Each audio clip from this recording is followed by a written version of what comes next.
안녕하세요, 더월드입니다. 오늘은 암호화폐 투자를 하시는 분들, 이 필드에 있는 우리 모두가 기뻐해야 할 좋은 뉴스가 하나 있었습니다. 바로 리플이 미국 증권거래위원회 SEC와 3년 가까이 진행된 소송에서 사실상 리플 측이 승리를 거뒀다라는 뉴스가 나오게 되면서 리플의 XRP와 스텔라의 루멘, XLM이 최근에 보기 힘들었던 엄청난 폭의 상승을 보여주었고요. 다른 메이저 알트코인들, 특히 최근에 SEC에 언급되었던 증권으로 의심이 되었었던 카르다노의 에이다나, 폴리곤, 솔라나 등도 힘을 받게 되면서 조금씩 상승 방향으로 움직이는 것을 확인할 수 있었습니다.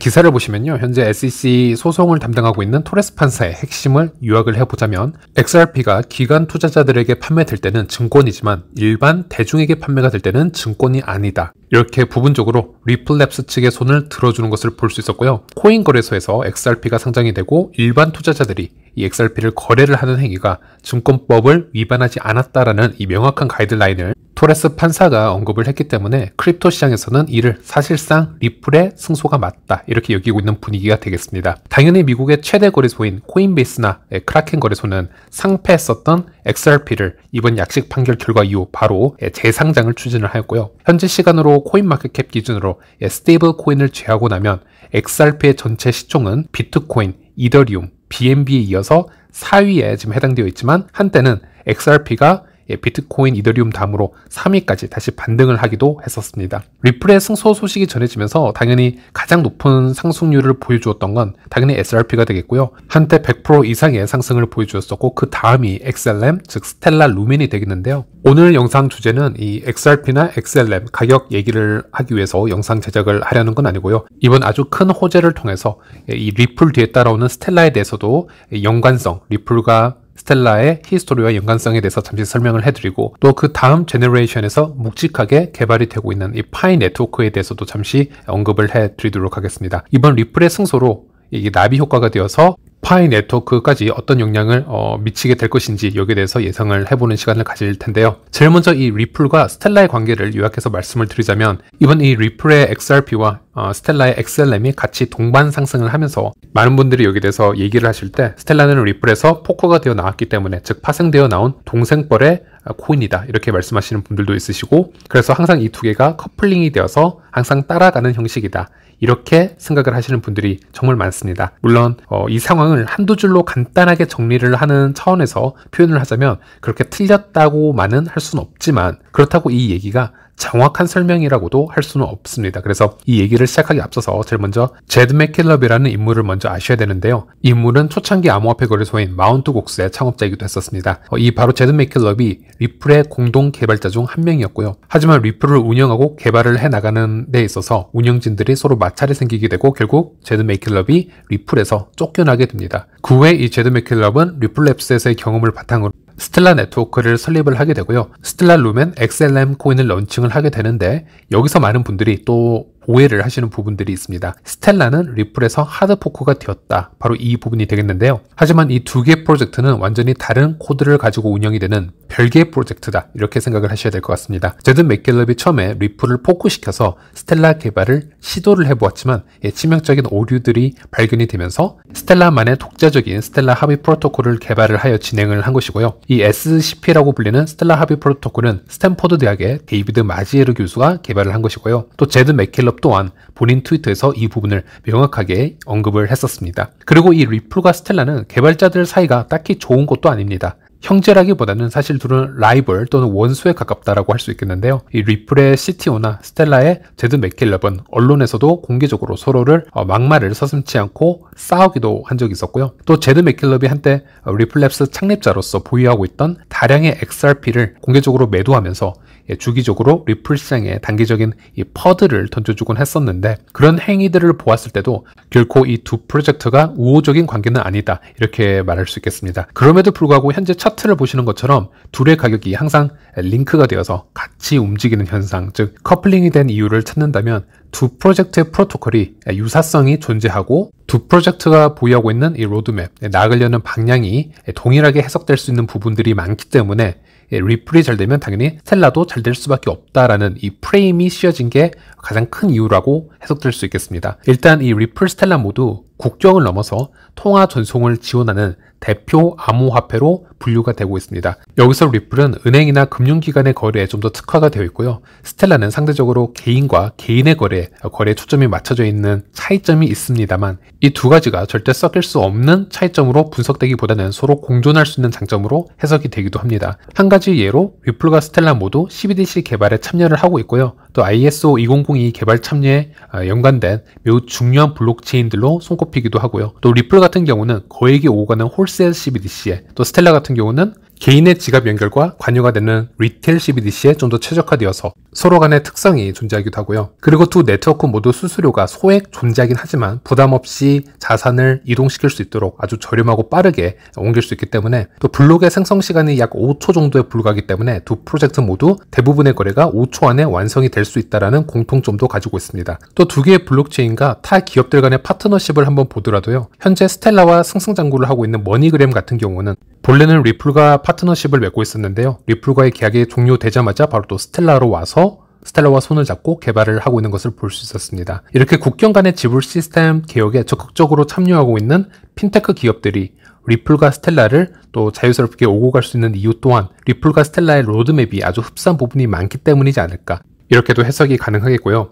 그래서 이번 리플의 XRP 가격이 떡상을 하면서 스텔라의 XLM 가격이 타 알트코인과는 다르게 XRP만큼이나 같이 큰 상승을 보여주었다, 이렇게 보시면 되겠습니다. 하지만 앞으로도 계속 이 XRP와 XLM의 가격이 커플링이 되어서 움직일 것인가 라는 논리에는 저는 꼭 그렇지만은 않을 것이다, 이렇게 얘기를 할 수 있겠는데요. 그 이유로는 기존의 리플과 스텔라의 특성은 매우 단순했었습니다. 예를 들어 이더리움 또는 솔라나, 에이다 같은 경우에는 멀티롤을 수행해야 되는, 예를 들어서 SUV와 같은 차량이었다면은 리플과 스텔라는 운행의 속도에 집중을 하고 잔 고장이 쉽게 나지 않도록 이 자동차의 구조를 단순화시킨 스포츠카 정도의 비교를 할 수 있었겠는데요. 최근에 스텔라의 소로반 스마트 컨트랙트 업데이트를 보시면 아시겠지만 이제 단순화되고 안정성에 초점이 맞춰졌었던 이런 리플이나 스텔라 같은 프로젝트들도 스마트 컨트랙트를 통한 멀티롤 생태계로 확장해 나가는 것에 조금씩 노력을 기울이고 있는 것을 볼 수 있었고요. 그 얘기는 시간이 흐르면 흐를수록 단순한 구조와 생태계를 벗어나서 다양한 유틸리티를 장착한 멀티롤 블록체인으로 성장할 확률이 높기 때문에 서로 독자적인 모멘텀으로 가격이 상승하고 하락하는 이유가 생길 수 있을 것이다. 언젠가는 디커플링이 생길 것이다. 저는 이렇게 추측을 하고 있고요. 어쨌든 SRP와 SLM 홀더분들 모처럼 활짝 웃을 수 있는 그런 날이었기를 바라보겠습니다. 그리고 이제는 스텔라 다음에 나올 또 하나의 거대 암호화폐 프로젝트를 얘기해 보려고 합니다. 바로 파이 네트워크가 되겠는데요. 이번 리플의 승소로 인해서 그 어떤 개발 중인 프로젝트보다도 더 홀가분한 마음으로 프로젝트의 공식 출시를 준비할 수 있는 프로젝트가 바로 이 파이 네트워크가 아닐까, 저는 말씀을 드릴 수 있겠습니다. 파이 네트워크를 잘 모르시는 분들은 이 프로젝트가 중국에서 개발된 프로젝트로 그렇게 오해를 하고 있으신 분들도 많으신데요. 사실은 파이 네트워크의 헤드 오피스는 미국 캘리포니아 주에 위치를 하고 있고 미국 스탠퍼드대 박사 출신들이 개발을 하고 있는 미국 기반의 크립토 프로젝트라고 보시면 되겠습니다. 그래서 파이 네트워크가 출시가 되었을 때 스탠퍼드대 박사 출신 코어팀을 소개를 하면서 스텔라 프로토콜을 개발을 했던 같은 스탠퍼드대 데이비드 마지에르 교수의 서포팅이나 조언이 있었다, 이렇게 언급이 되기도 했었고요. 자료를 보시는 것처럼 파이의 초기 개발 상태에서는 스텔라의 생태계에 직접 들어와서 개발을 할 정도로 두 프로젝트는 인연이 깊다라고 보시면 되겠습니다. 여기서 파이는 스텔라의 프로토콜을 포크해 와서 자체적인 파이 생태계로 개발을 하게 되는데, 여기서 포크라고 해서요, 스텔라의 블록이 만들어지는 과정 중 노드의 분열이 일어나서 블록이 생성이 두 갈래로 갈라지는 하드 포크를 얘기하는 것이 아니고요. 실제 스텔라는 블록 생성을 하면서 하드 포크가 일어나지 않은 구조를 가지고 있기 때문에 그런 의미가 될 수 없습니다. 대신 파이는 스텔라의 오픈 소스를 가져와서 파이의 프로토콜에 맞춰서 조금씩 수정을 하고 그 블록체인 위에 파이만의 색깔을 입힌 레이어를 하나씩 얹혀가는 구조의 포커 개념이라고 보시면 되겠습니다. 그래서 스텔라가 여러 업그레이드를 진행을 하게 되면요, 파이 네트워크에서도 그 장점을 쉽게 도입할 수가 있습니다. 최근에 있는 이슈가 바로 스텔라의 소로반 스마트 컨트랙트 개발인데요. 스텔라는 기존에 스마트 컨트랙트는 없었지만 현재 매우 높은 수준의 스마트 컨트랙트를 지금 런칭을 준비하고 있습니다. 이 개발이 성공하게 되면 파이 네트워크 또한 파이 생태계로 이 프로토콜을 사용할 수 있다는 얘기가 되겠습니다.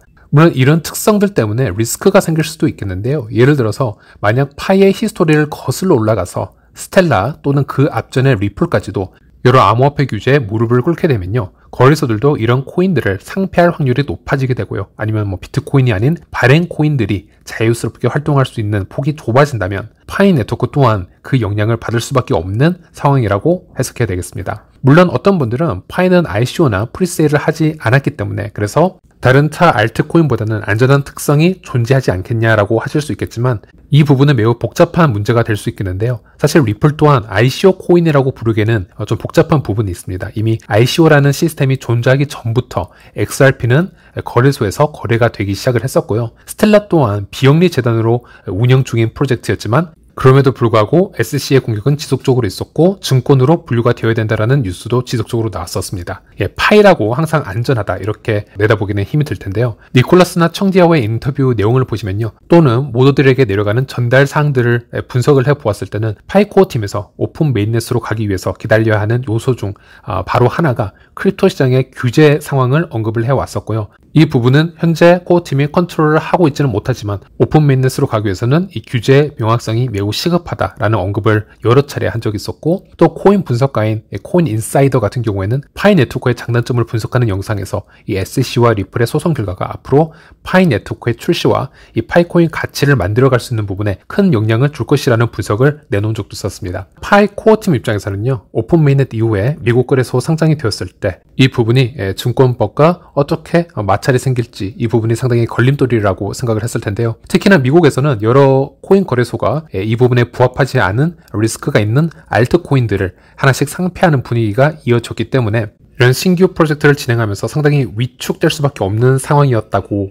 볼 수 있겠고요. 하지만 이 불확실성은 이제 해소가 된 부분이겠죠. 실제 니콜라스의 공식 트위터 계정을 보면 니콜라스는 단 42개의 계정만 트윗을 하고 있습니다. 그중 3개의 거래소만 팔로우를 하고 있는데요. 바로 미국 거래소인 코인베이스, 그리고 크라켄 거래소, 마지막으로 OK코인 거래소 이렇게 3개의 거래소 계정을 팔로잉을 하고 있습니다. 당연히 코인베이스와 크라켄 거래소는 미국의 1, 2위를 다투는 거래소이기도 하고요. 코인베이스는 미국 나스닥에 상장되어 있는 거래소 중에 하나이고 또 크라켄 거래소 같은 경우는 암호화폐 전문 은행 설립을 동시적으로 준비하고 있기 때문에 그만큼 상대적으로 많은 감사와 규율을 따르고 있는 가장 안정적인 미국 거래소 중 하나이다 이렇게 생각을 하시면 되겠고 이번에 리플 승소로 인해서 다시 SRP를 재상장시킨 거래소가 바로 이 코인베이스와 크라켄 거래소라고 보시면 되겠습니다. 그리고 OK코인 거래소는 세계 최초로 스텔라 블록체인 기반의 USDC 스테이블 코인을 거래를 지원하는 거래소라고 생각을 하시면 되겠습니다.